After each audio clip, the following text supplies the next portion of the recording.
So many of us on a path of growth, we're really focused on letting go of the ego, right? This whole idea of no self. But what if that's not the final step? What if that's just the beginning? Today, we're going to dive into a really profound concept that points to one last, maybe even bigger attachment we all need to release. Right, so we're all pretty familiar with the idea on the left, letting go of the self. That's kind of the bread and butter of a lot of spiritual work.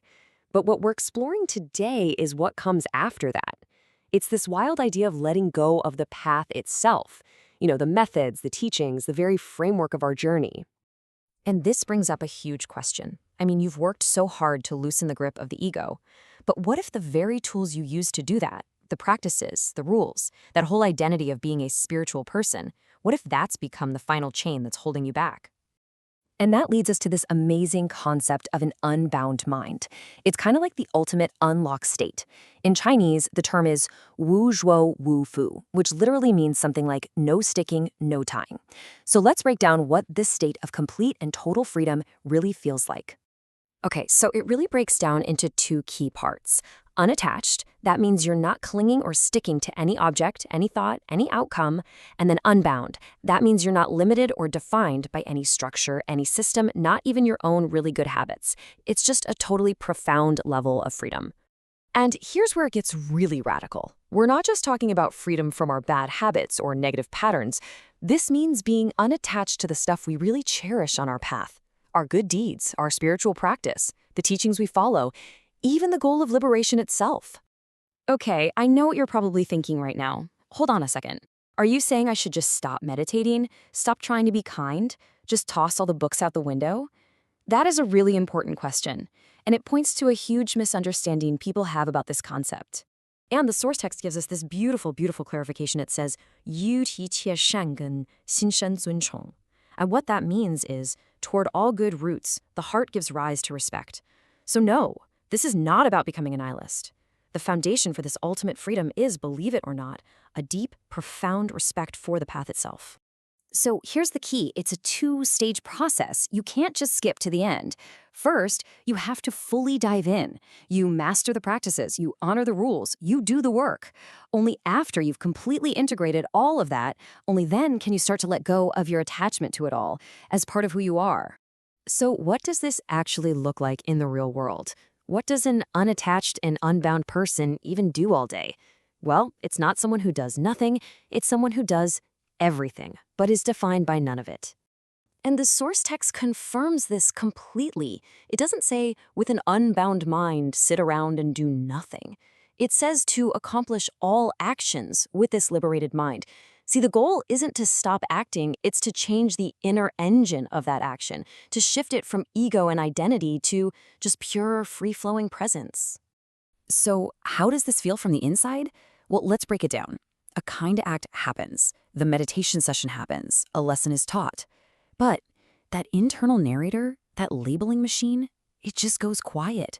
There's no voice in your head saying, I am such a good person for doing this, or this is my special practice, or this is the only correct way. The action is just action, pure and simple. Okay, so this is a really cool theory, right? But how in the world can we actually start to cultivate this in our busy modern lives? Well, the source material actually gives us some incredibly practical ways to do this. The first and maybe simplest guideline is just a tiny shift in your internal language. Feel the difference here. The bound mind says, I must do this. It feels heavy, full of obligation and rules, doesn't it? Now compare that to the unbound mind. I can do this. It's a statement of freedom, of capacity, of pure choice. Okay, next up, start to notice and reduce your self-story. We all carry these identity labels around. The practice here is just to loosen their grip a little. So after you do something kind, just let it be. Notice that urge to build a big story around it, to explain it to yourself or to others, and just let that urge go. Oh, this one is huge. It's about letting go of what you could call practice anxiety. That constant nagging worry about whether we're doing enough, if we're making progress, or if we're falling behind.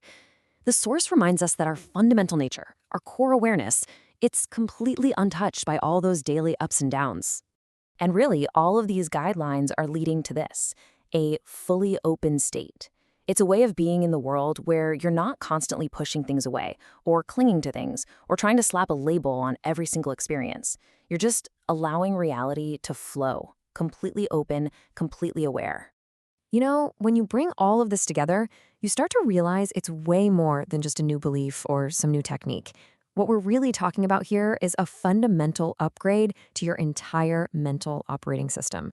Think about it. The old operating system, it runs on dependency. Your sense of who you are relies on your roles, your rules, your practice, your self-image. But this new system, the Unbound Mind, it runs on no dependency. It just functions freely, without needing any of those external or internal structures to tell it who it is. So, the whole point, the ultimate goal of this entire process is to arrive at this beautiful paradox, to be completely undefined, completely unbound, and totally unrestricted by anything, while at the exact same time holding a deep and genuine respect for everything. And that leaves us with a final, really powerful question to take with you. As you go about your day, you can just ask yourself this. Right now, in this moment, is my state of mind bound by the world? Is it bound by my own practice? Or am I beginning to be unbound?